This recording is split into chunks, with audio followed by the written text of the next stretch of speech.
Hey, my friends, it's Scott Bridwell. I'm back. Welcome to the podcast. Hey, thanks again for listening. If you've never subscribed before, be sure to subscribe and share this with your friends. I've been trying to get this podcast for a while. She's a very busy woman. She's written a book. She's got 3 children. They run a farm. Very accomplished. She's got a doctorate degree. We talked a little bit about that as well.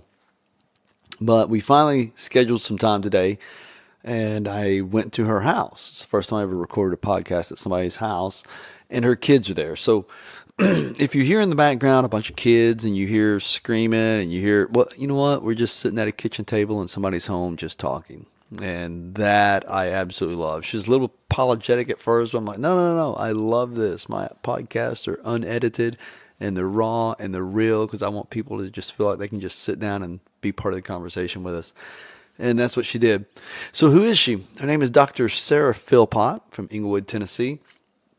She's got a doctorate degree in philosophy of education from the University of Tennessee. How I got introduced to her was a year ago today, actually. A year ago today, I met her at a book signing. She had just released a book called Loved Baby.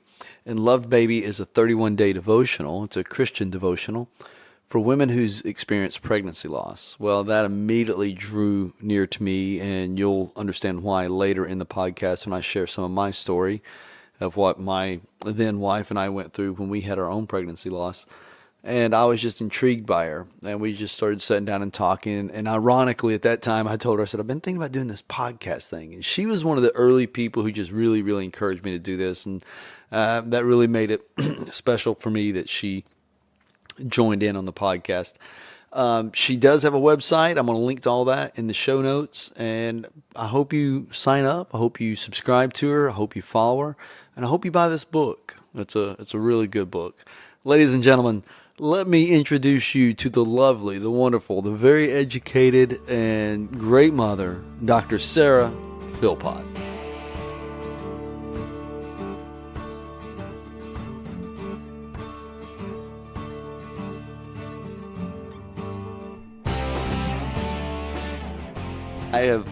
I've always wanted to be in radio. You'd be good at that. I always thought I would. My uncle Larry used to. What's that radio station in Englewood? I didn't know we had a radio station in Englewood. There was. You know where the train track used to cross 39, and it's now that Eureka Trail. Yes. There was a little building right there to the right that had a radio station. Oh. Right, and so I wasn't living. My grandmother was alive, so I was less than 5 years old. And he was a DJ out there. And I used to always love that. But now he went on up to, after him and my aunt moved up to Illinois. He was a station manager up in Kankakee for a lot of radio stations. And now he's in Crescent City. But one of my favorite memories was I was in Chicago one time because they were up there. And he had he took me in the radio station and gave me Paul Simon's album, Diamonds on the Soles of Her Shoes.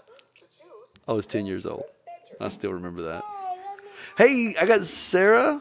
Was it It's Dr. Sarah Philpott. Nobody calls me that, though. Why? Because I am not in any environment where Dr. Sarah Philpott works. So what's your doctorate degree in? It's a doctor of philosophy in the degree in education. Philosophy. Yes. Philosophy of education. Yes. Okay. With teacher education. So I see that you're so funny. We're at her house. I'm recording on the Philpott Farm. You are, with children all around. Got children and play toys and TVs going on. I like it, though. So Doctor of Philosophy in Education. So are you studying like Socrates and all those guys, or is it something totally different? We did. We studied a little bit of everything. We studied the great philosophers. We studied the philosophy of education, and then really a lot of the pragmatics of how the best practices of teaching. So when I got the degree, I thought that I was going to go work in higher education and teach teachers how to teach. Yeah. And I got into it and loved the research aspect of it more than anything. So have you ever taught? Yes, I used to be a teacher in Athens City Schools. Oh. I taught 3rd grade, I taught 6th grade, and I did teach in college for a while at the University of Tennessee as well. What were you teaching there? I was teaching teachers how to teach. Teaching teachers Yes, how to teach. Yes. Well, that's good, doing philosophy of teaching. What gets you down that route? I mean, you're young, so what gets you, and to achieve a doctorate degree is a pretty big deal. So is it a Ph.D.? It is. It's a Ph.D. So it's a terminal degree. It's a terminal degree, and I just always loved education. I loved school. I still love school. I love learning. And so I went to Tennessee Wesleyan College. Hey, Sophie, my 5-year-old sitting beside us, and you're not going to get any cake tonight unless you can sit quietly, okay? Okay. So That's gonna be that means your hands in your lap too, okay? Yeah, so I went to Tennessee Wesleyan College and couldn't really decide what I wanted to do in life, so I got a degree in history and English and also added on my teaching certificate.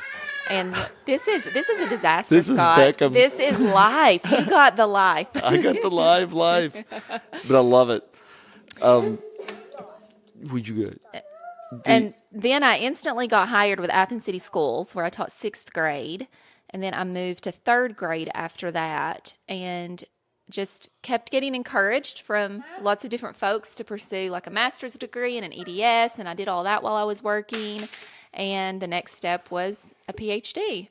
And Wow. I applied, and they offered to let me work there, and they would pay for my school. They would give me insurance. And all I had to do was say yes. So I your did. dissertation. Yes, my dissertation was so much fun. I was surrounded by all of these students who would sit around literally going, all the time and have like these big, high ideas. And I roll up and say, I want to do my dissertation on the American Girl series. So I investigated. I wanted to see what historical fiction does to readers. Does Yeah. it make them inquire more about history? And specifically, was the American Girl series, was it just some, thing about fancy dolls that were expensive, or if little girls and boys who were reading the series actually were acquiring knowledge? So I went into a 5th grade classroom, or 4th grade, I can't remember. I've got children running around. And I started asking, and we read the stories together. And they did.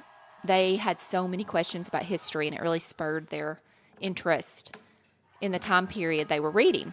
Well, I know my daughter read it, and we got her the American doll, I think. That's the one that you send your picture of your kid off, and they make a... I think they do that now, too. At the time when I was growing up, the American Girl series was solely based upon historical figures, and now it's more current. There's a toddler on the table, Scott. I know. I can't remember if Kaylee read those or not. She just read so much. Somebody asked me one time, when did your kids start reading? I honestly don't know. My kids always had books, and we always read to them. Yes. And even they would just sit and look through them because they had picture books and stuff like that. But at what point she or he both started comprehending the sentence structure and the words, I don't know. And you ask them, they're like, I've just always read. Yes. So I think that's important. I know some people say, well, my kid didn't learn to read until they were like in 1st grade or 2nd grade. But one funny story, my mom's dad, when he was alive, was sitting in the living room. We came down from Kentucky. I was in college. We come down from Kentucky one day to visit. And Kaylee, probably about 4 years old, climbs up in his lap. She's like, Papa, will you read to me? Well, he was illiterate. He couldn't read. And he goes, Sis, I can't read, but I'll tell you what I think the pictures are saying. So he flipped through this book telling her a story based on these pictures. Oh. And then she goes, okay, my turn. So she got it, and she read the book. Whether she read it or had it memorized, I don't know. Then she grabbed another book. Okay, your turn. And so they went back and forth. Wow. And I thought that was the coolest thing in the world. That is so cool. And that's how kids and adults alike acquire that literacy. Just providing them good books. Just provide having a books. house with books all around. I know. Kaylee, when I was in college, I remember I was actually studying systematic theology that day. And I was sitting in the living room with my book, reading systematic theology, which is absolutely boring.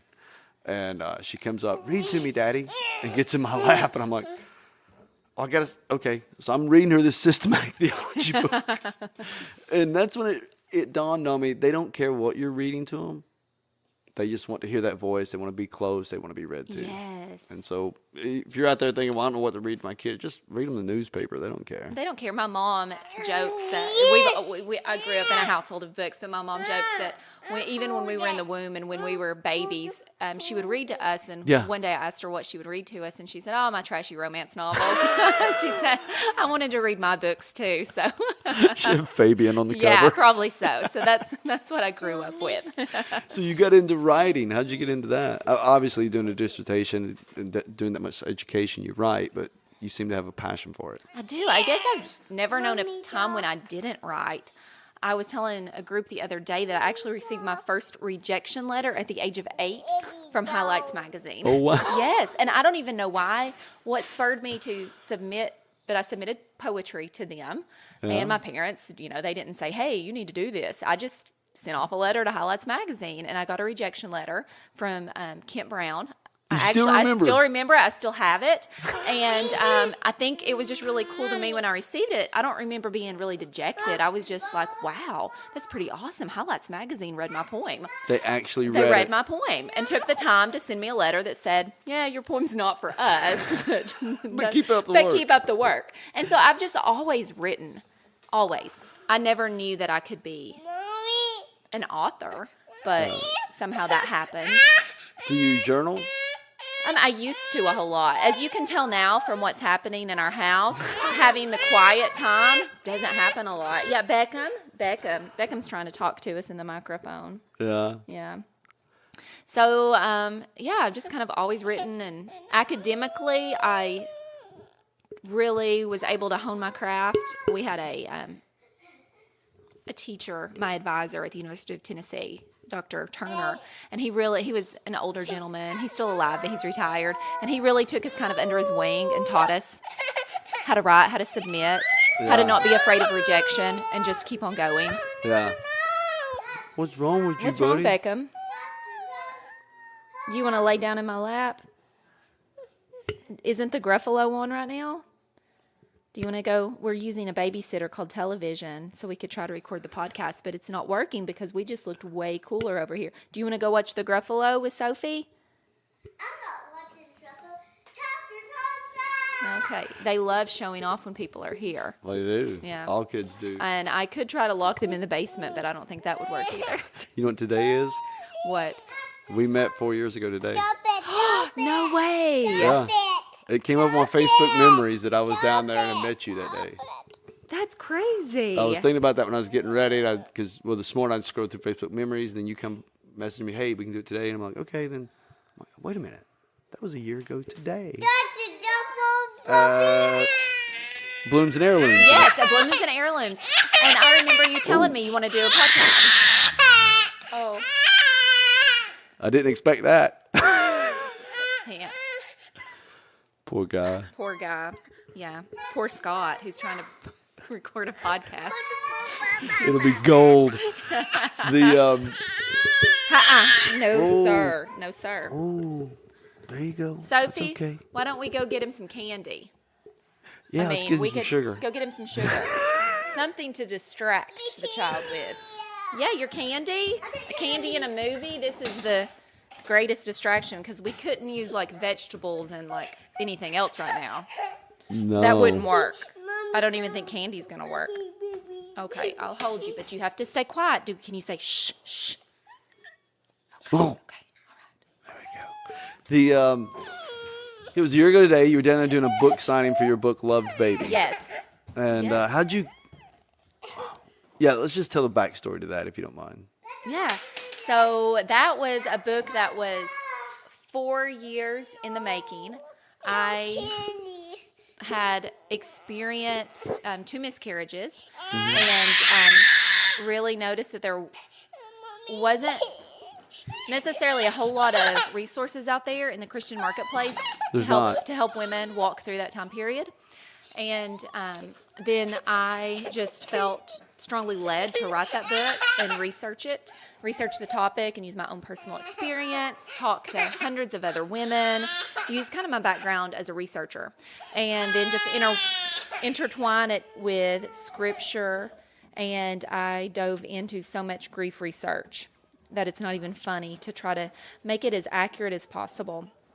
And I started the submission project to try to get that book out in the real world. And that took several years, but I managed to acquire an agent along the way. And we were able to finally get it to a Christian publishing house that their exact words, we want to make a difference in the lives of women.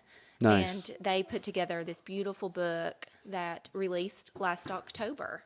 Oh, so it just released It last had just released last October, yes. So, yes. because when I met you, it was like, no, she's an author, and I thought it'd been out for a long time. No, it had just released in October, so that was my local book signing. Yes, it was so awesome. So when I gifted that book to a girl in Washington, Ashley, I introduced you to on Yes. Facebook the other day, and it's from a guy.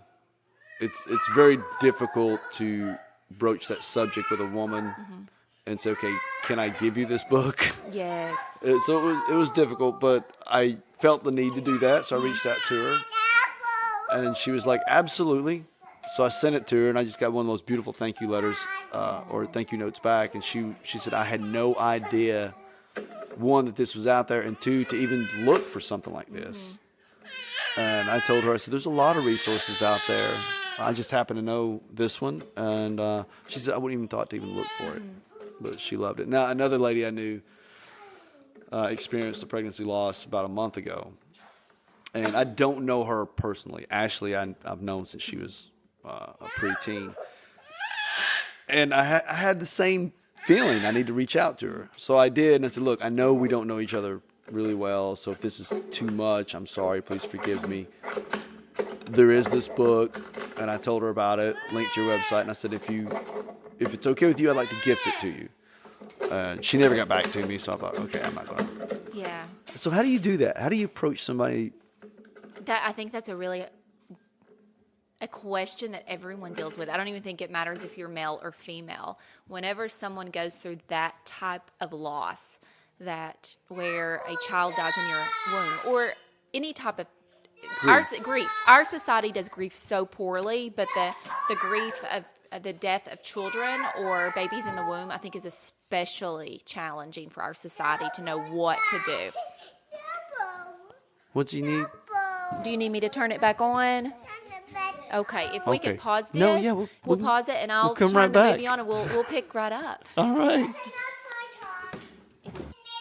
Okay, we're back. Okay, we're back. So you asked me how we can approach women who've experienced pregnancy loss. What do we do? And how do we even introduce the book to them? That's one of the problems that I felt was just a societal problem, that we don't know how to approach people who've experienced pregnancy loss. And so I wanted to write the book for women. But I also wanted to write the book because I wanted there to be some options for gifts to give to women. And when I planned the book, I was able to make sure that it was a beautiful book, that it was hardback, and that it would be presented well as a gift. And I found that a lot of people will just send it to someone and write a little note, I'm so sorry, for the loss of your child, and put a card with it. And then if a woman does choose to read it, she does. Right. A lot of times I think it's just kind of sent through the mail, or handed directly, just face to face. And it's usually well received. I've had women who've reached out that experienced pregnancy loss 30 years ago, and they say, this has just been instrumental in helping me kind of piece together some issues I didn't know I was necessarily dealing with. And some, the advent of social media, Instagram, Facebook. So I'll get messages on Instagram or tagged in posts from people all over the world, and they'll have a picture of the book and like a coffee cup, and they'll tell their story and about how they just feel less alone by reading the stories in the book of other women who've experienced pregnancy loss. So it's kind of like this community. I think reading the book helps you feel a little bit less alone and part of a larger community, knowing there's other women out there who are going through these same emotional and spiritual battles. That day we met, I picked the book up and started to thumb through it, and I think I told you that's when I decided I'm not going to read this. Yes. It was way too raw. Those opening chapters, her alone in the bathroom, realizing what was going on, and It, I guess for me, it was shocking to me at the emotions it brought up with me that were almost 20 years old. Because I think I told you that day that we had experienced pregnancy loss on Christmas Day. And what had happened was we left our families in Washington State. And they lived in eastern Washington. We were driving through the Columbia River Gorge, go back up to central Washington, and we'd stop to have dinner at like a Sherry's there in Hood River. All this is vivid memories. She gets up, goes to the restroom, which is normal. And then she comes back and tells me. And I was just, I didn't know what to. Do we go, do you want me to take you to the doctor? What? No, let's just get home and we'll. So we did that. She goes to the doctor next day and confirms that, yeah, she'd had a miscarriage. But reading that book, I felt guilty because she was in there alone going through that and I wasn't there. I don't know what I'd done had I been there. Yes. Or could have done. But it just started telling me when I was reading that book about what she was going through in there. And I was just like, I can't do this. I'm about to get emotional right here in downtown Englewood in front of somebody I don't know, in front of somebody I know very well. And a bunch of people, I'm not going to read this. So I didn't read it. So unfortunately, I've not read the stories of other women. So it's ironic, though the ex-wife and I are now divorced. Every Christmas, even since our divorce, we'll have like a little text message back and forth about nothing, but it's all about that. Oh, yes. And we've discussed that a couple times, not on Christmas, but like that how it's about nothing, but it's really all about that. How did you find other women who had gone through a pregnancy loss? And how do you reach out to them? So what I did is I based it on what I had learned as a researcher, and I went through the whole process of the book as if I was conducting research, but I didn't want it to ever be presented like research. But what I did was there's one strategy where you can just put it out there, and it's called the snowball effect, and more people will sign up to be part of your research project. So I just put it out on Facebook. Look, this is my project. I'm wanting to find women who've experienced pregnancy loss. I want us to get together in an online environment and just share stories through the written word. And then I'm going to take those stories and I'm going to kind of analyze them and find commonalities. And one day we'll be able to put them in the format of a book intended to help others feel less alone. And I did tell them in the post that, I do come from a Christian background, so the book will be faith-based. I wanted to be very open and honest about that. And I put it out there on Facebook, and people just started sharing it. And I had included in that my email address, and I said, email me if you're interested. And then once they emailed me, I submitted them back this long letter that explained what we wanted to do and an invitation to join our online Facebook group, or they could write me, a letter if they just wanted to stay anonymous and private. And so that's how it started. That's how I got participants, and they were able to just write and share their stories. And through that process, I learned really the value of community, because the women were online in this private environment just kind of sharing tidbits of their stories, and then that would spur something in someone else's memory, and they would just start this long conversation back and forth about this one particular issue, like how, for example, their doctor treated them, what words their doctor used. And so I was really able to just see what was going on inside a woman's mind looking back at her loss. Doctors are, and this isn't a critique in a negative way on doctors. I've had a lot of women tell me that they felt as if the doctor or the medical staff was just so cold about it. And of course, I don't have this conversation right away with them because they're going through their own grieving process. But I understand why they are. You become so jaded. Yes. You see this every day, Yes. and it's almost as if you lose your empathy, if that's the right way to phrase that. But I can understand why doctors are, well, I'm sorry you had a miscarriage. Yes, or use very clinical language. Right. And yes, so they see it so often, and also, as a physician, a lot of times you don't need to get emotionally involved. Right. And, they're not the counselor. They're the one taking care of your bodies. Well, you can't get emotionally attached to everybody you see. Yes. It would kill you. And also, what the sad part about that is that historically, women were treated extremely poorly. So I know one lady who is in her 70s or 80s, and after she delivered a child, and at that time, the husband was not allowed in the delivery room, but her child was born still, and the physician went out into the waiting room and told the husband, well, this your child didn't survive. Sometimes you lose one. Like, that's exactly what was said. And so I think historically, women were not treated at all with empathy, and it was just treated as if just a bump in the road. Wow. Which was really harmful. So a lot of physicians just kept up with that mentality. But it's wonderful also to see, though, there has been a change of tide, because grief research tells us, and this isn't like Christian grief research, this is all over the board. Grief research tells us that a way to help make the emotional journey a little bit easier is if a physician will just acknowledge that this was a baby. Yeah. And use that language instead. It just simple changes of words will actually help the healing process, because then a woman's not left wondering, well, should I even be sad? At least there's some validation. Yes, this is something you can be sad about. And because you have to admit there's something to be sad about before you can go through the mourning process. And it's something you can be angry about. Oh, yes, you can be angry about. Yes, your emotions Or your are valid. emotions. Yeah, feel them. Right. Yes. I said that at my dad's funeral. I almost punched the funeral director in the head. Not the director, but one of the guys at the funeral. He comes up to my mom. It was the first time she'd seen the body in the casket. And she'd done what she was expected to do.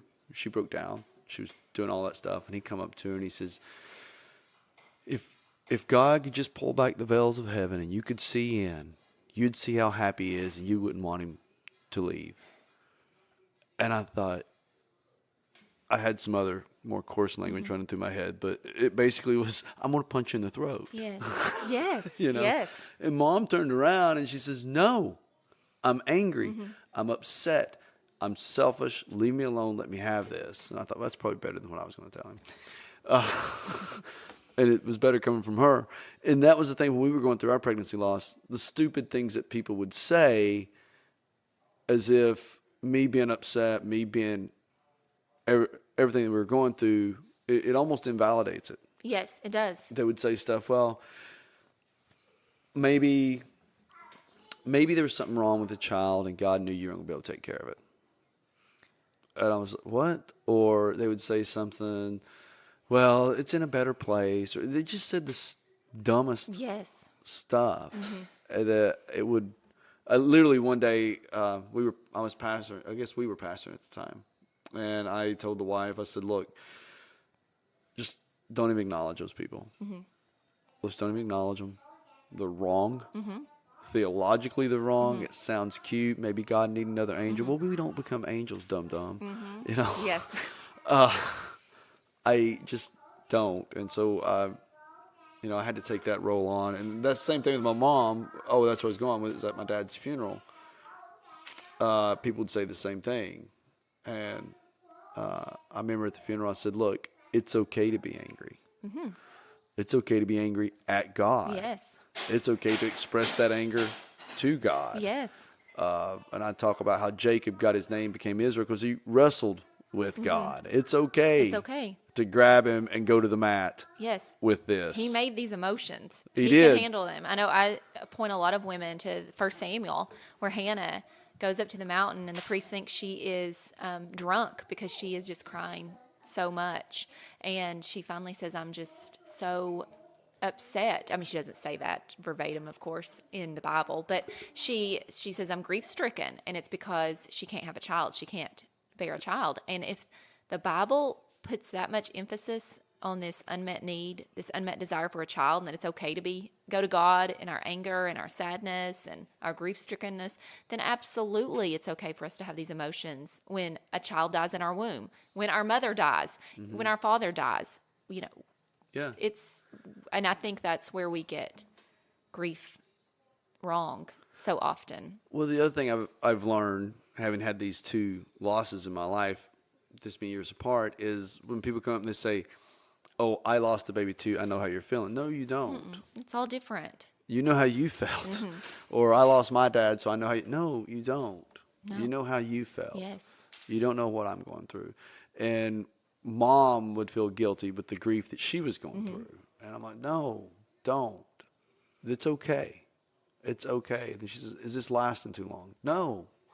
Grief, I read this great anecdote by a grief researcher, and it said, when will this end is kind of like looking at the sky and saying, how far is up? Right. You can't answer that question at all. And every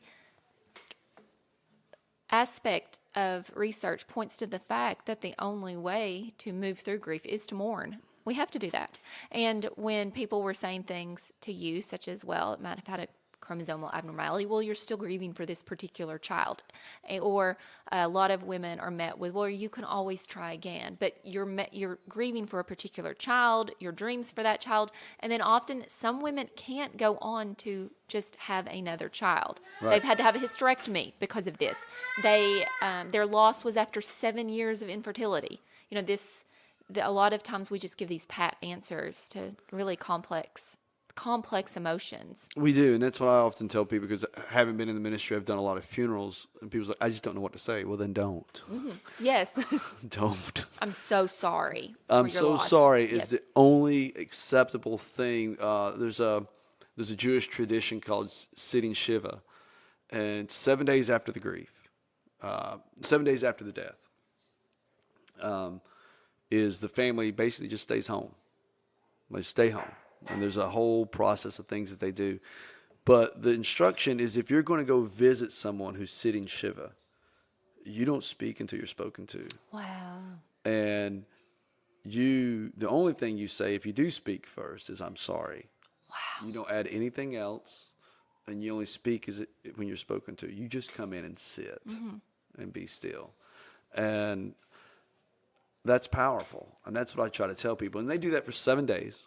And then at the seventh day, it's not that the grief is over. It's just the extreme part of the grief. You've worked through it. And the 7 biblically is whole, complete, creation, all that's in there. And then for 30 days after that, was it 7 days? Anyways, for 30 days after that, it's 7 days after the burial. That's why I had the number 10 in my head, because usually 3 days from death to burial. Then 7 days after the burial, you sit Shiva.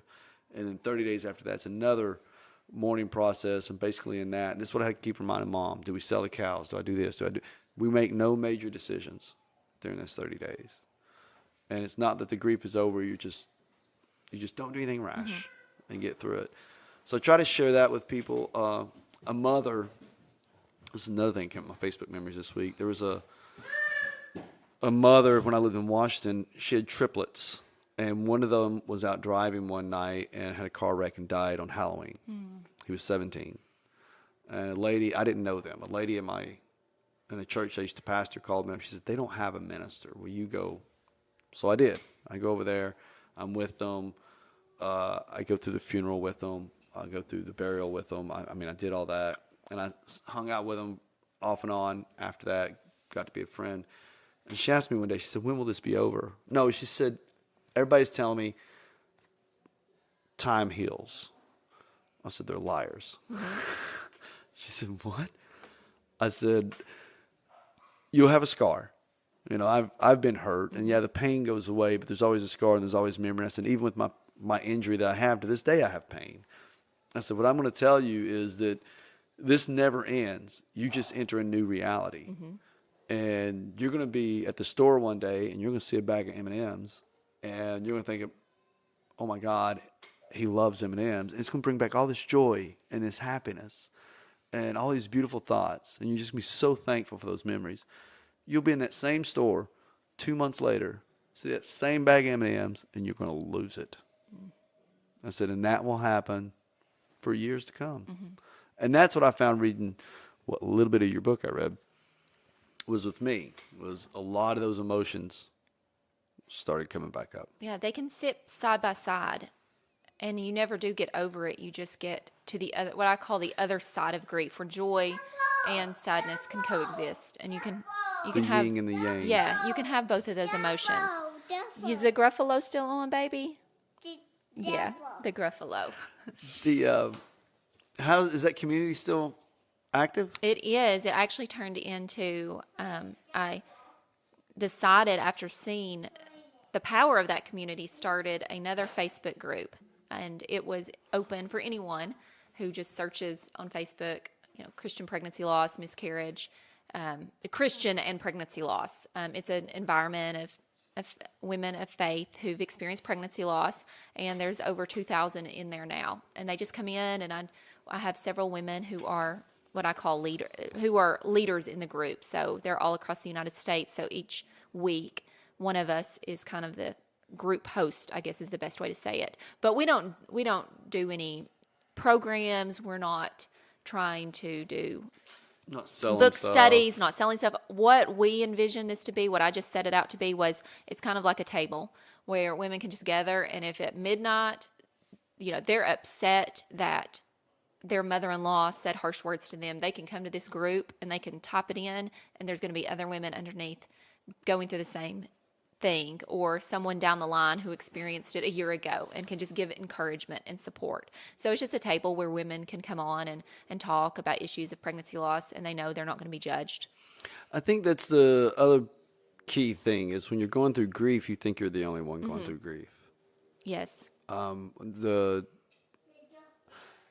think that's what helped pull Mom out of a lot of what she was going through to the day after Dad passed away. My aunt passed away. And one of my other aunts called me up, and she says, hey, I don't know how you're going to tell Linda, but Peanut just passed.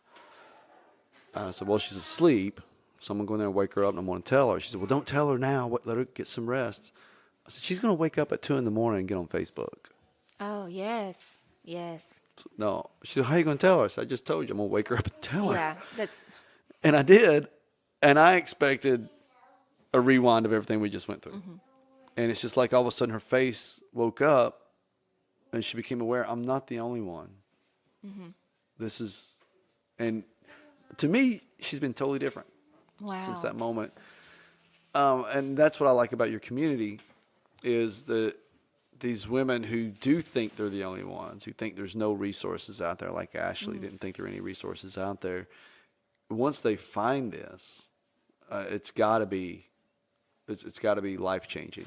I think it is, especially for a lot of women. I know one of the group leaders now, she told me that she actually discovered the group by Googling, I want to commit suicide after my miscarriage.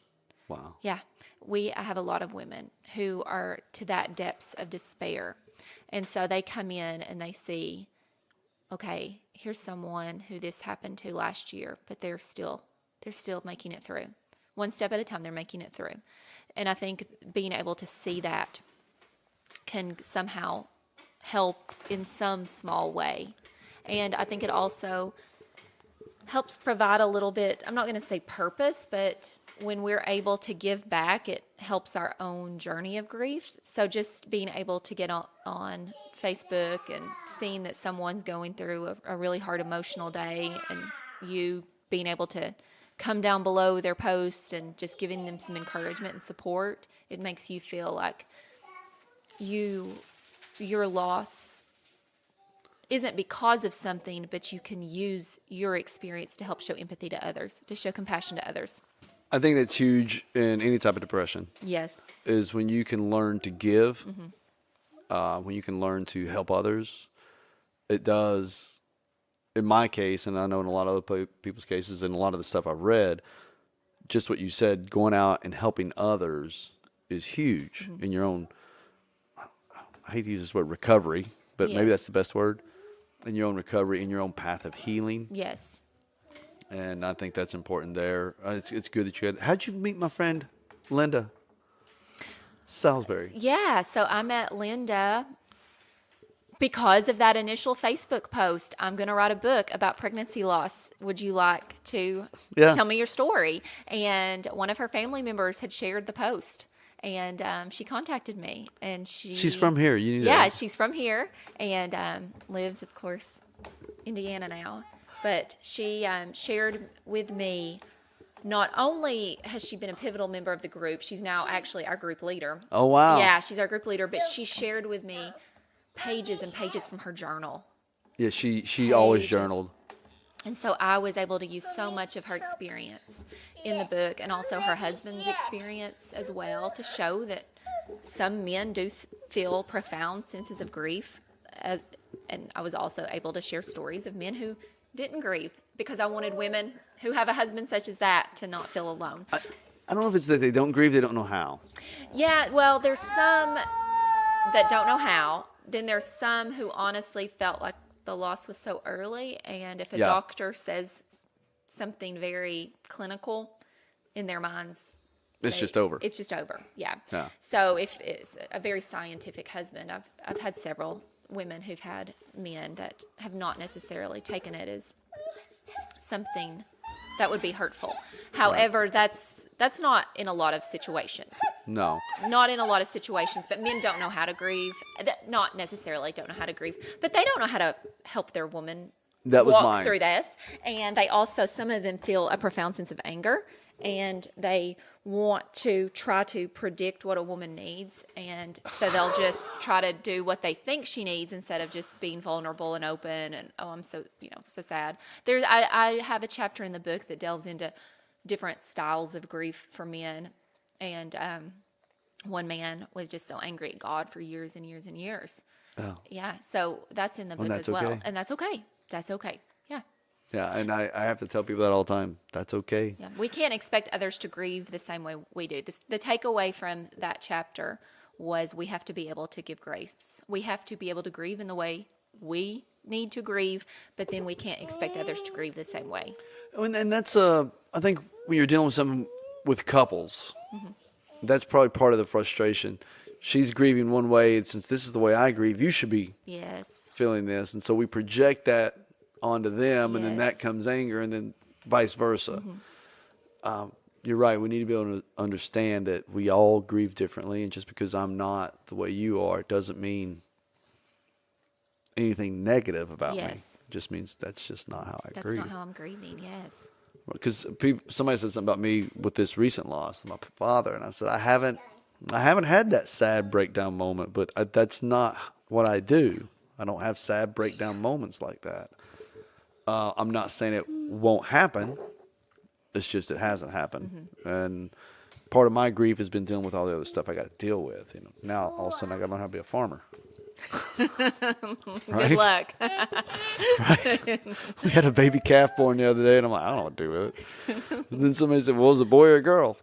I don't know. It's not like the mama's gonna let me go up there and flip it over and look. And maybe she will, but Yeah, you're gonna have to catch that baby. I know. You're- Well, I stood up there today and I saw it use the restroom. I'm like, it's a girl.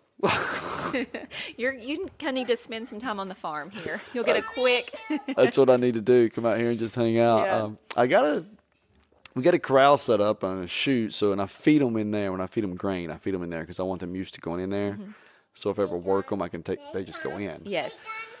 But I don't know how to work them. I don't know what to do with them. So I got you in the chute, so now what do I do? There's a lot of interesting things that happen in that chute. Yes. Yeah. to, Well, Dad, baby. a few years Boys. ago, well, that's what I was Yeah. going to tell you. A few years ago, when I was living in Washington State, I'd flown down. It was March, and Dad said, "Hey, I got a couple of calves that need castrated, so I need you to help me when you come down here." I'm like, "Okay." He didn't have a corral set up, so we had to cull out these little calves and get them in the barn. And I got the stall in the barn. I said, "Okay, we'll just get him in here. We'll get one at a time in here, and we'll castrate him." So he runs a calf in that stall with me. And I'm like, "Well, I guess you just tackle it." Right? So I went after this calf.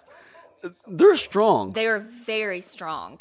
And this calf ran me around that stall, banging my head into the walls, dragging me through the manure and the hay and all that. And I get this thing wrestled down. And at one point I thought, just let it go and start over. And I thought, no, I'm not doing that.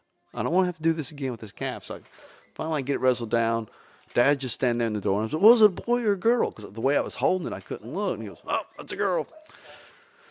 So I let it up. He let it out, run another one in. Well, after about the fifth calf, I realized, wait, there were only 4 out there.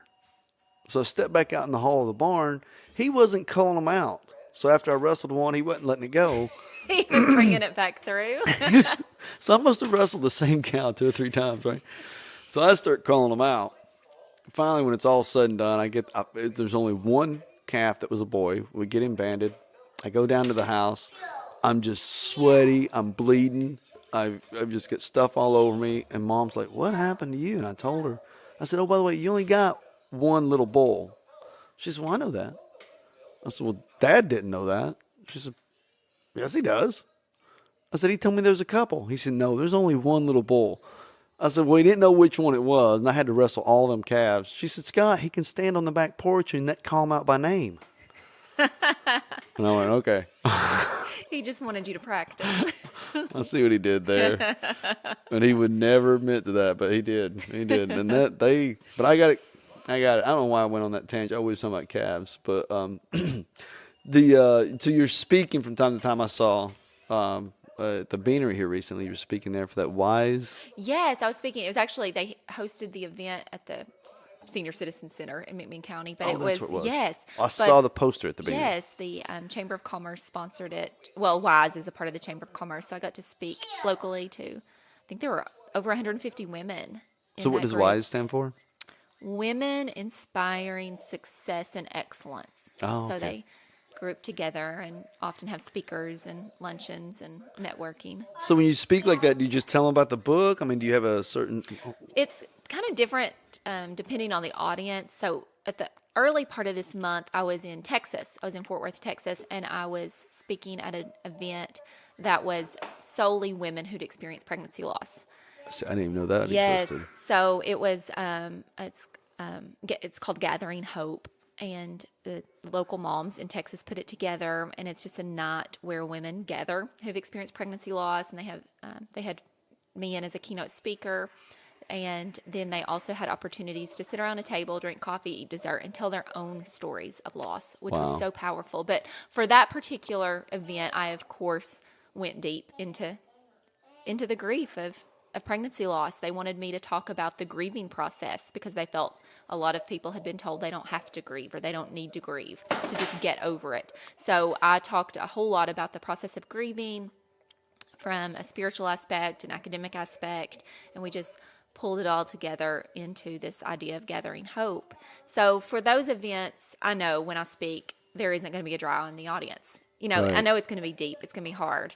I guess I'm an inspirational grief speaker in that aspect. And then there's other events where, like for this particular group of women, it was a lunch event. And when you talk about issues like pregnancy loss, like you said, you just opened the pages of the book and it brought back so many memories. Right. And I did not think it was the place at a luncheon event with 150 women who were just taking off an hour from their lunch to go deep into that type of grief. You know, I didn't want to trigger them in that way. So I was invited to speak about the process of how I wrote the book. Yeah. And and I really ended it in this idea that we all just need to be champions of success for each other, that all along any of our paths, we're going to face rejection, we're going to face failure, but that doesn't mean we have to keep stopping. But what often keeps us going is the kind words of others. Yeah. Just encouraging us along the way, and it doesn't even have to be something big. That as women, sometimes we think we need to send a casserole to show support, but it's just a word of, hey, you did a great job with that. It is. You know, you need a drink? Okay, I'll get you a drink in just a minute, okay? Sophie, could you get him a drink, please? Thank you. Aw. As you can see, I think she's playing with fire over there with my candle. Is that? In the background, yeah, she lit a whole nother candle. She's 5.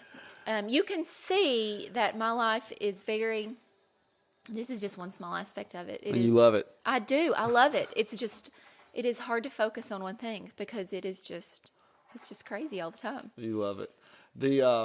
I wished, and maybe I should help out in this. I wish we talked more about the process of grief. Yes. I wish we did that more often because in Western culture, we don't really grieve. And that's part in my mind of what's wrong with a lot of psychological issues that people have. They've not learned how to yes. let it out. They've not learned that it's okay to do that. Yes. And And it finds a way of coming out. it will find a way. Psychosomatically or Physically. or emotionally. Yes, it's going to find its way out. Well, the yoga studio that I was going to, she's now moved it to a different location. They have massage and some other type of therapy things, and I started going. I went back to yoga that week, and she was asking me how I was doing. I said, "Look, this grief is going to start working its way through my body. I know what my body does. I don't have that mental, emotional, public breakdown. It will go through my body, and so that's why I'm here." Because, and she agreed with you that it's going to find its way out. And if we don't understand that, and if we don't know what that is, we think it's something else. Yes. And you go down that rabbit hole. Yes. It's kind of like stress will do the same thing. But in Eastern cultures, you'll see that they'll wail. They'll scream. They have this huge thing. You wanting that drink, isn't he? Yes. What is it? I know. She's playing with fire. Yeah, we don't need to be doing that, Sophie. Go ahead and stop. How do we change that? Do we change that in our churches? I mean, how do we change this culture of grief? I think we have to have conversations about it. Yeah, I think we need, like the sitting Shiva. I had no idea that existed in the Jewish culture, but it makes so much sense. Oh It my makes so God. much sense. And I think we just have to keep talking about it. And the idea is that the 5 stages of grief, I think that's what people think grief is. And that is such a inaccurate description. That whole research study was about a person going through their own terminal illness. And then it's been projected out to how you're supposed to grieve for any certain situation. The problem I find with that is the word stages. Yes, it's not stages. Yeah, there's no... It's maybe the 5 oceans or the 5 waves. The 'cause they hurricane, come in yes. and out, It circles around you. She blew it out. Okay, that's Oh, good. I'm it's glad okay. she blew the candle out because we don't need fire in the house. Okay, can you go get him a drink, please? That would be helpful. Maybe take him to... he wants a drink. Go find him something, please. Yeah, so I think we just have to talk about it and give people... It's almost like you have to give people permission to mourn, to grieve. Right. That you're not... And that it's not a sign of craziness. And we have so many problems. I think there's so many relationship breakdowns as well. I've had several men tell me that, you know what? I didn't really realize it until later or until after looking at your book, because that's a lot of what things people talk with me about. That my wife was going through such a hardship, and now I realize that was a lot of the cause of our marital problems. I think I told you Yeah. that was the start of my divorce. Yeah, you did tell me that. You did. And I was at a bookstore and was talking to a store manager about doing a book signing. And he was like, yeah, absolutely. We want to do this because this is what happened in my marriage. Yeah. And you told me the same thing. Yeah, and it's not... I think it was because of my reaction. Within 2 months, I went and got a vasectomy. Oh, yeah. She wanted to have another child. Uh-huh. She wanted to try it again, and I could not imagine watching her go through that Go again. through that pain again. So for me, it was a bit selfish because it's not that I didn't want another child, obviously. I mean, this is one of the children that we planned. I just didn't want to go through that again. I didn't want to watch her go through that again. And so in my mind, I was thinking, I'm doing you a favor. You thought you were protecting her. Yes. Right. Yes. Right, protecting. And She thought I yourself. was taking a dream away from her, which I did. Yeah. And then someone was like, "Well, can't you compromise?" I don't know how to compromise on that. And I think that led to resentment and anger on her part, and rightfully so. I wish that I had known a better way to deal with it. But you didn't. I didn't. You didn't, and that's... But I was supposed to. I was the pastor. But you did what came natural, you All right. know, especially as a person who wants to help make sure that pain wasn't going to be there. I never anymore. thought of it as the protecting way, but you're right. That was definitely something that I guess in my mind I thought I was doing, protecting me and her, Then right after that, we moved back to Eastern Washington, and her brother's son, who was due around the same time as ours, was born. And he lived 2 doors down from us, and his wife went back to work within 2 weeks of having the baby, and so Becca, being a stay-at-home mom, got to keep him, and she kept him until he was like 5. So that was a real good thing at that time for that to happen that way. I mean, because she got to mother. She got to mother. Yeah. She did, and they're very good together.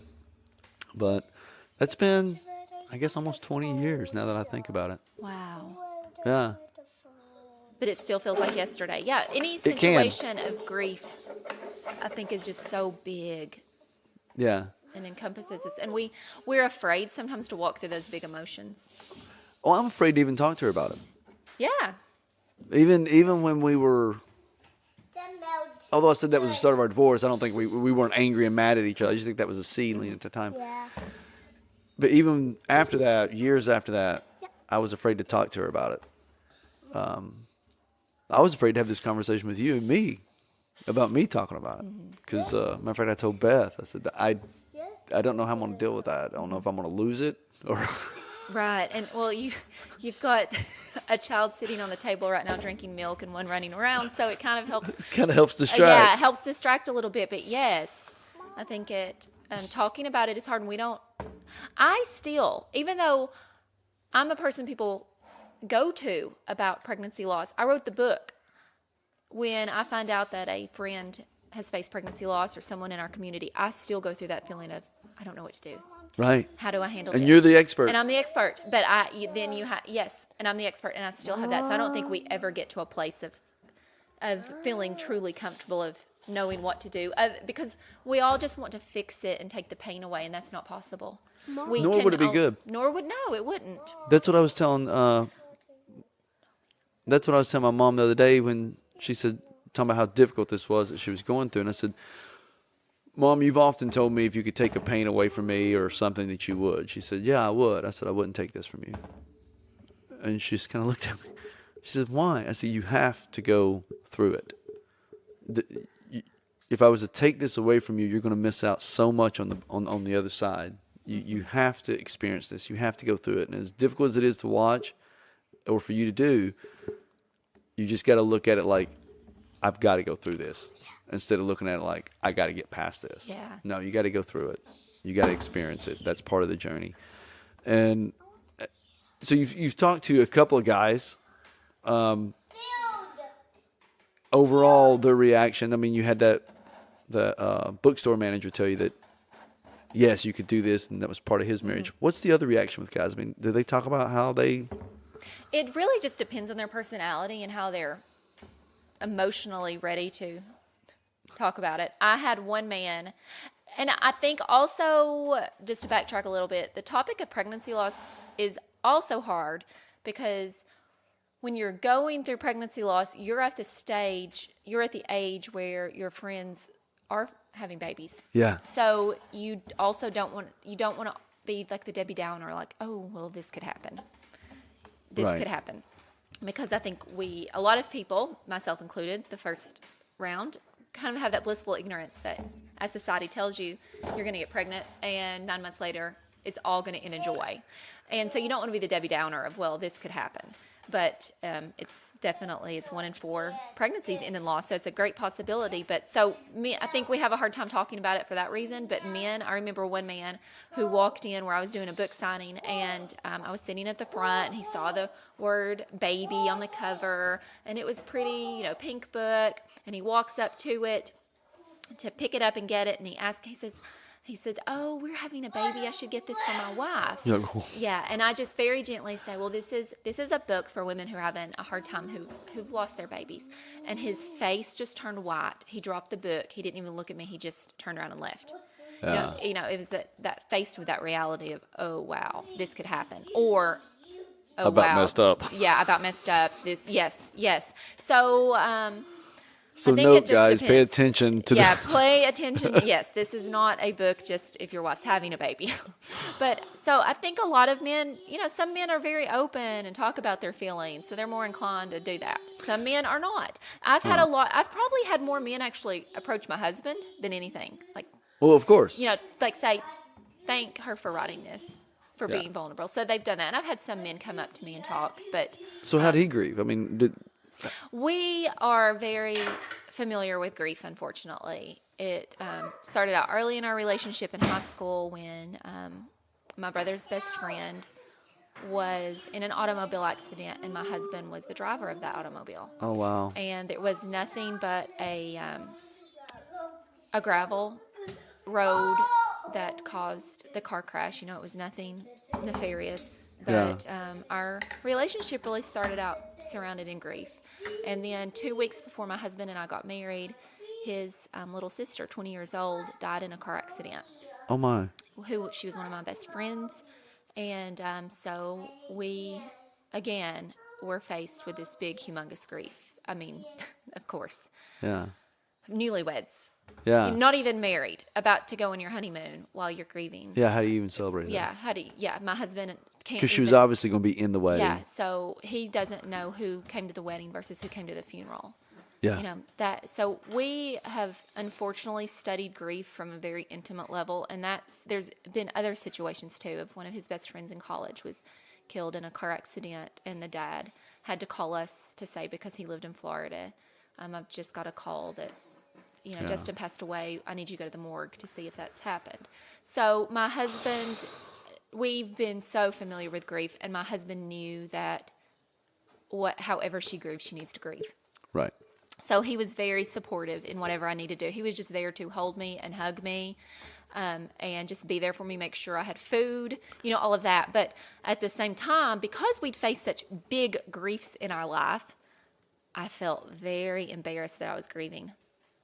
Yeah. So embarrassed that I was grieving because, we'd lost a sister. And here I was grieving over a baby that I'd only known for, how long? Known of in my womb, yeah. But so I faced that, and I think a lot of women face that as well. But I had nothing, but my mother had a stillbirth, so I compared that grief to her grief. So I kept a lot inside and didn't talk about it because of that comparison that I was doing internally in my mind. But all the people in my lives, my husband, my mother-in-law, my mom, after I expressed this to them, much later, they were like, "Don't be silly. Grief is grief. Grief is grief. You have to grieve." But even that embarrassment is one of our emotions. Yes. And that was the thing that I noticed is I felt awkward. You go I went to work. It was after Christmas. I go to work. And one of the girls at work we're in a company meeting. One of the girls at work made a joke about me and a baby coming up. And I sat there for a second, and normally I'd respond to a joke like that. And I just sat there for a second, and everybody just kind of looked at me. I said, I was going to bring this up, and I know this is really awkward time to bring it up in light of that joke. Yeah. We had a miscarriage this weekend. And she felt really bad. But then I felt like every time I go in someplace, I felt awkward, like everybody felt Sorry for yes. And they pity. did. Yes, they did. And I felt bad that they felt sorry for me. Just Yes. like, well, we don't want to go here because, they're going to ask these questions. And then I got into the habit of prepping people. If we're going someplace, I would let them know ahead of time, okay, look, she's lost the baby. If she wants to talk about it, please let her talk about it. Otherwise, don't bring it up. Yes, that's what my husband did for me. Ironically, looking back now that I've told my entire story in a book, did not want to talk about it at Right. all. Other than my husband and my closest friends I wouldn't even answer the phone when my brother called. He would have to text me. I just couldn't say the words aloud, couldn't talk about it, couldn't Right. articulate it because it's so complex. So he would go before me, and at our church, Yeah. when we'd go out to eat with friends, look, she knows you love her. Don't mention it. Don't. Just don't mention it. Talk about something else. If she ever wants to talk about it, let her. And I had told him, and that's what I encourage women to speak their needs, to tell their spouse, this is what I need. And I was very clear, Perry, I do not want to talk about this. Right. while we're having a hamburger. It just seems too important to talk about.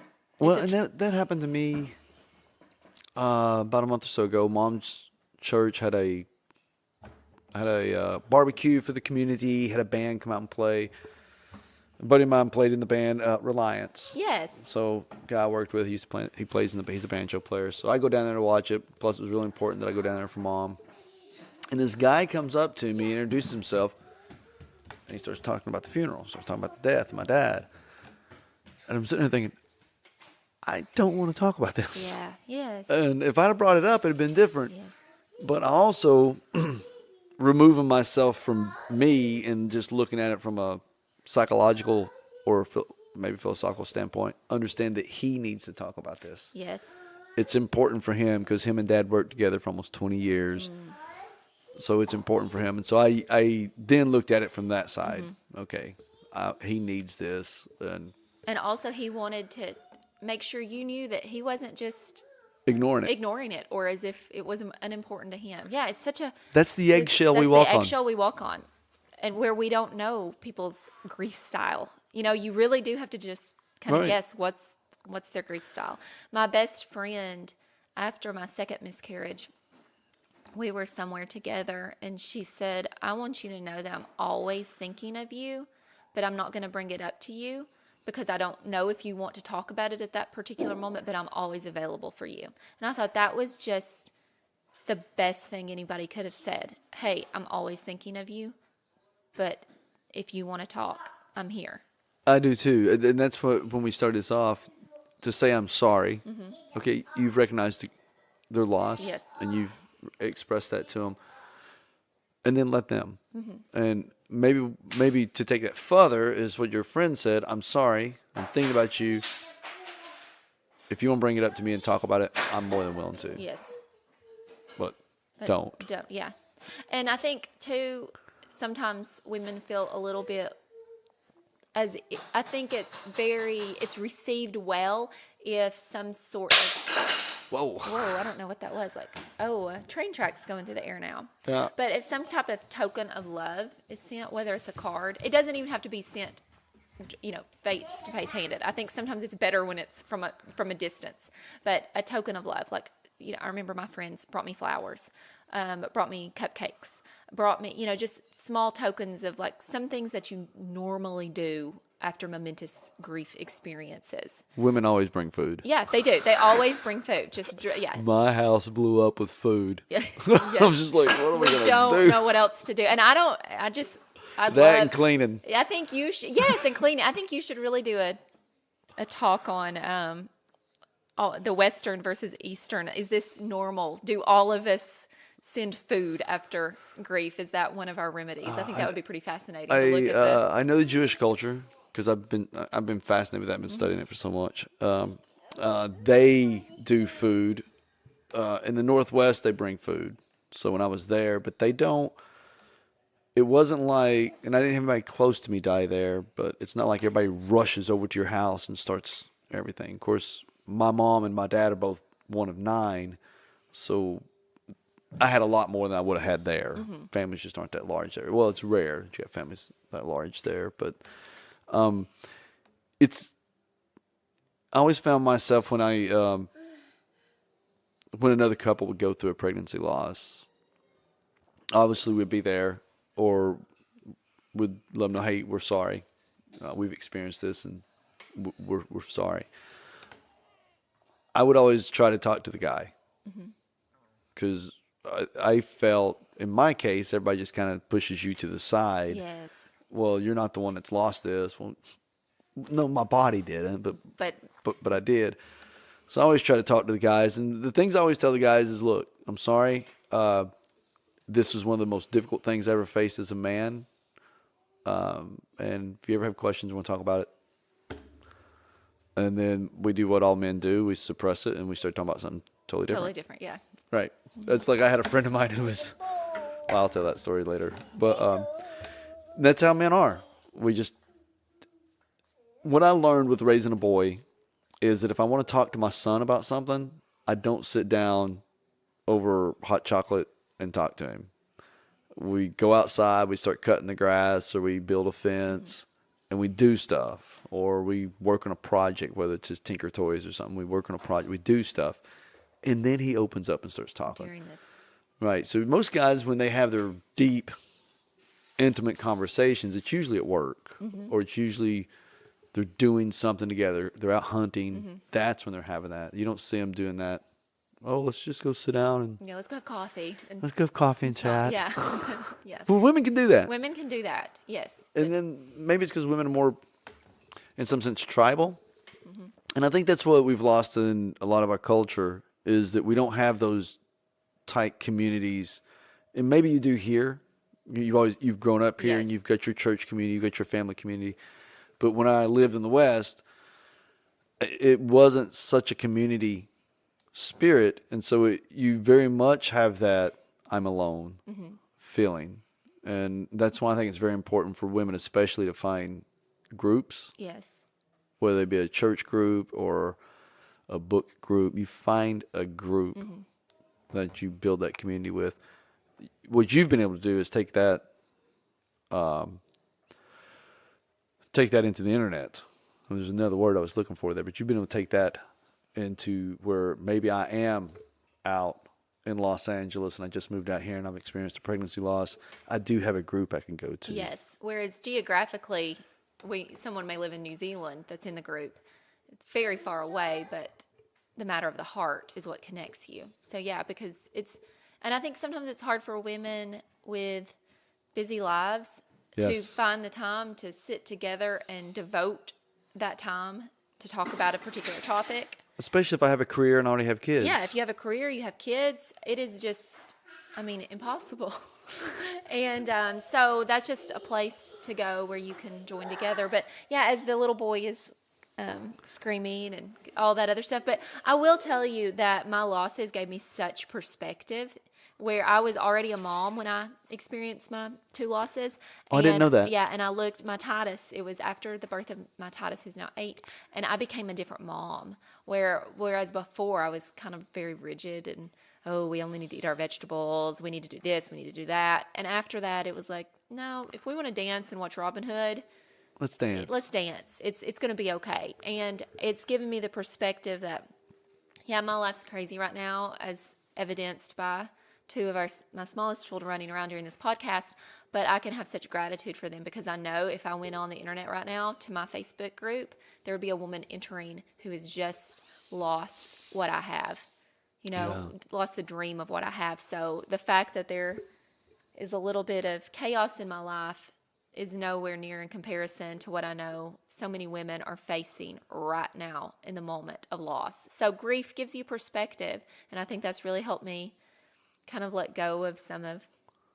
Well, it goes back to what we said earlier, is even though you've experienced this grief, you don't know how they feel. No, I don't know how they feel. No. And So I wasn't suicidal. I don't know how that feels, but I can't imagine. right. Because I know how bad my heart hurts. I can't even imagine taking it to that level. And I know they just hurt Yeah. so deeply. So do you have women who aren't of faith that are part of this, and how are they receiving it? We, there sometimes are that women that come on.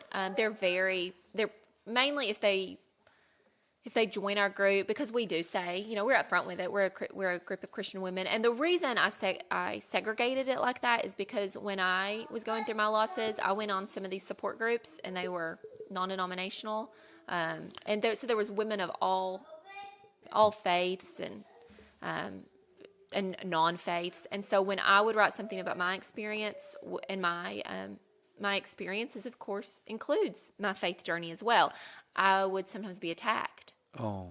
Or have to defend my faith. Well, how could you believe, so. How do you believe in a God that Yes. can do that? And at that time, you know what? I didn't need to do that. I didn't need to try to defend my faith. I just needed to go to a place where people just understood. So I created the environment too as an answer to that. And I would hope that there's Buddhist women that have an environment they can go to. However you Find your peace. However you find your peace, I hope there's a community for every woman. I'm not saying my way is, obviously as a Christian, I do believe my way is.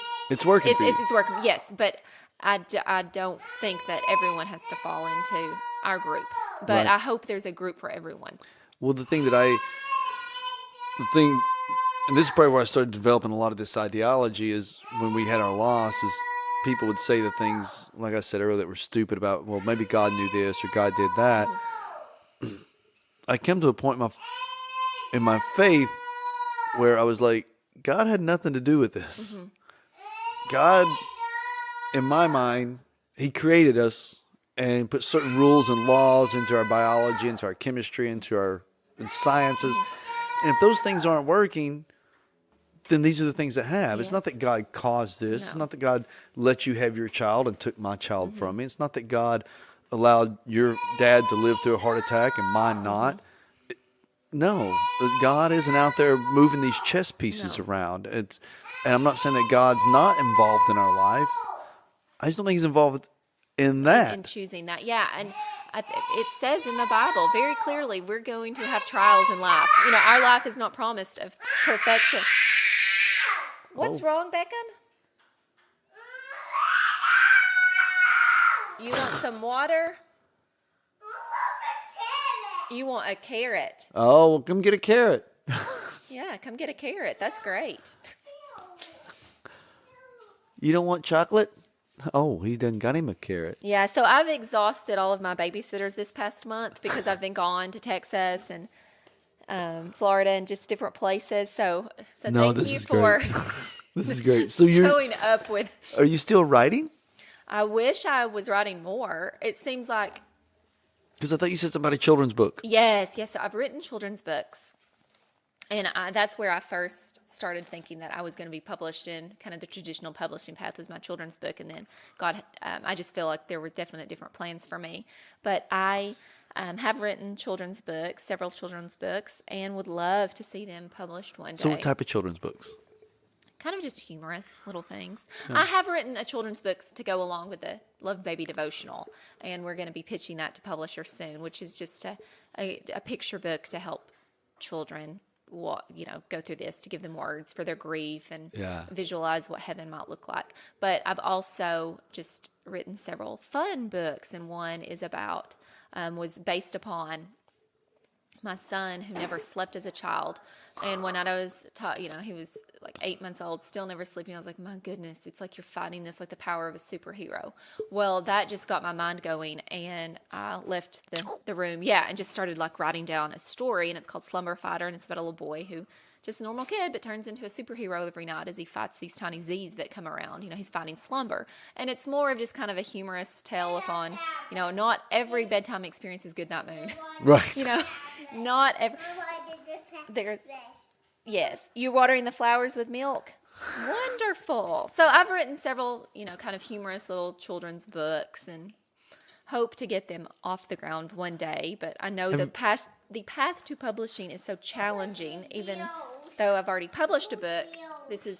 So what's the challenge? I mean, you'd think once you've published, your publisher would say, okay, let's do this one. Yeah, I think it just because it's a different market, because my book was a Christian devotional, so we know I have successes in the Christian devotional field now. Yeah. We've got to take it over to the children's book field. And, I just have to convince them that So what do you need successful as well to convince them? I've got the book. I have my agent. She'll be publishing it. But sadly, in the traditional publishing path, you need something called a platform. And when you write up a proposal to present a book, you have to write down, for example, how many social media followers you have, how many email addresses you have that subscribe to your newsletter. You just have to have this ground game of social media or speaking just in order to show them that, people do pay attention to what you and say. how can you do that when you have 3 kids? Exactly, because that's a full-time job in itself. So that's Right. that's a full-time job in itself.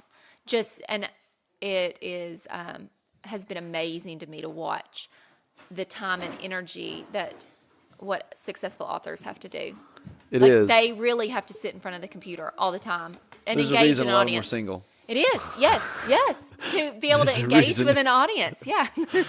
There's a reason that Hemingway ended up alone. Oh my gosh, and why he drank so much too, because the idea is, I'm not an alcoholic by any means, but I wouldn't recommend I it. could see why some of these literary greats were, because the ideas don't stop. Yeah, Hunter S. Thompson. Yeah, you can't make the ideas stop, so you have to subdue them You somehow. have to quiet the voices, and then you got to let the demon back out. Yeah. It's just, I was telling somebody the other day about Hemingway's books. Is the thing I like about Hemingway's books from a man is his heroes.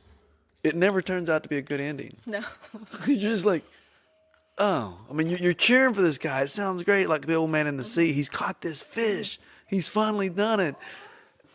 And then it gets ate by sharks. And he can't prove it to nobody. He was out there all alone. He's got this great story, and he's just, that's just how it is with a man sometimes. You have these great successes, and next thing you know, it's just like, oh, it's gone. Well, it's gone. And it's life. That's what I liked Yes. about his writings.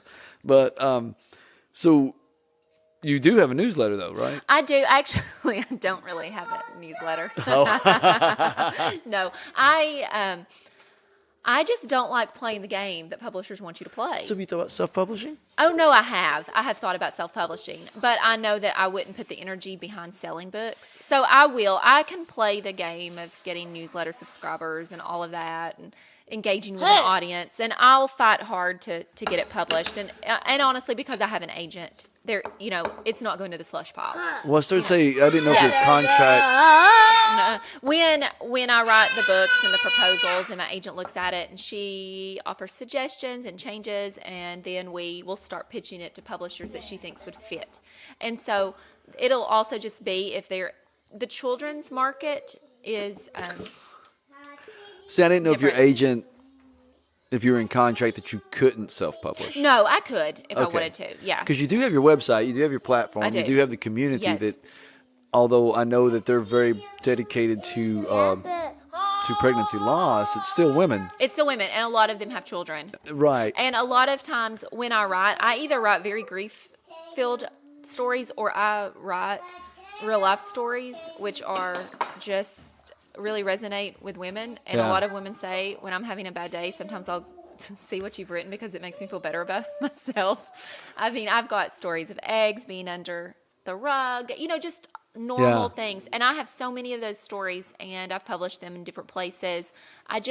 With the advent of the third child, it's not been as easy for me to write. Although I really It'll wanna get easier. It'll get easier as he gets a little bit older.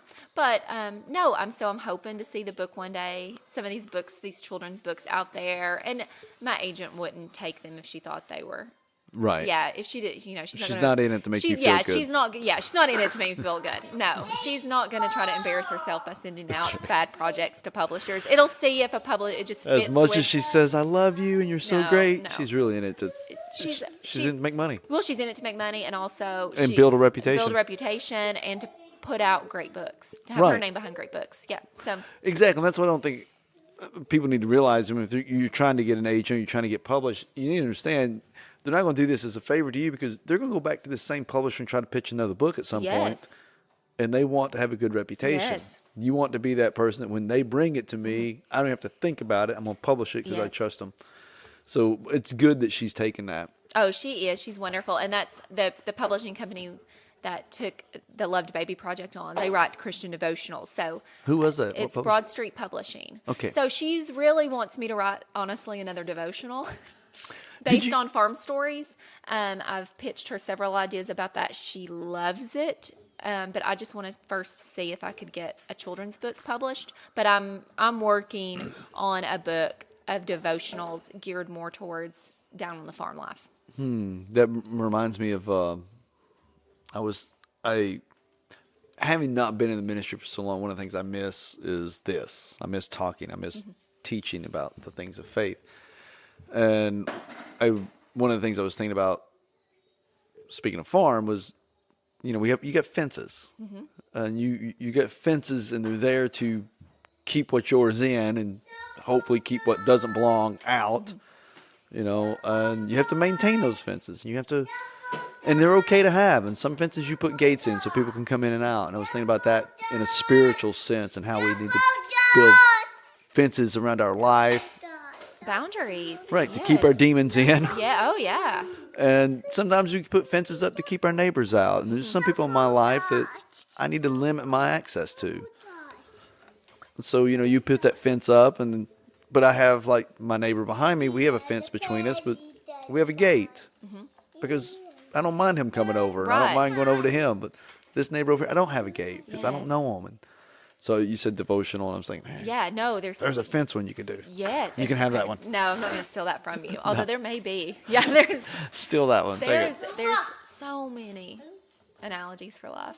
So Just- I've always wanted to write, and I was telling somebody this the other day, that my problem is I don't mind banging out a quick article or, a 1 or 2 page thing. That I can sit down and just do. It's like when I wrote my dad's obituary, I just did it. It just flowed. To sit down and to write something long form like a book, I don't know if I could do it. it's 50 small articles. Right. That's how you have to look at it. You just have to chunk things. Okay, first, I'm going to get the idea, and then I'm going to start maybe outlining what the book's like, and then you see the outline of the book, and you realize that it is just small pieces all put together, and you just have to keep that in perspective. Like, okay, this week my job's going to be to finish chapter 5. Well, Corbin Payne, he was the podcast before this. He's writing a book right now. And he says I think it's 1,000 words a day. And he said that's about 3 pages, double spaced. And he said 1,000 words a day. He said if I can just do that. And he said I don't always do it, and some days I write 3,000. He said, but you just got to write every day. And he's writing a novel. Oh. And his sister is kind of like his editor. He'll send it to her. He said because you think you said something on paper and you know what you're saying because you can see it. He said, and then when she reads it, she doesn't see what's in my head. So she's able to say, well, I'm not getting this. Yes. He said, so his sister's been a good sounding board. And he said, she's brutally honest. And you need that. Yes. I think as a writer, you have to not be afraid of that either. That's one thing writing teaches you. Yeah. Is to actually accept rejection because it's only going to help you be better.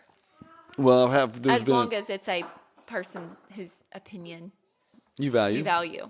Yeah. Well, there's been a couple people in my life that, because I had my blog and I was writing on it, little articles all the time. And one friend reached out to me. She says, I love you. I love the things you're saying. Will you let me edit it first before you publish it? There's always those people. Yeah, so that article I wrote for the newspaper, and I think he's undressed.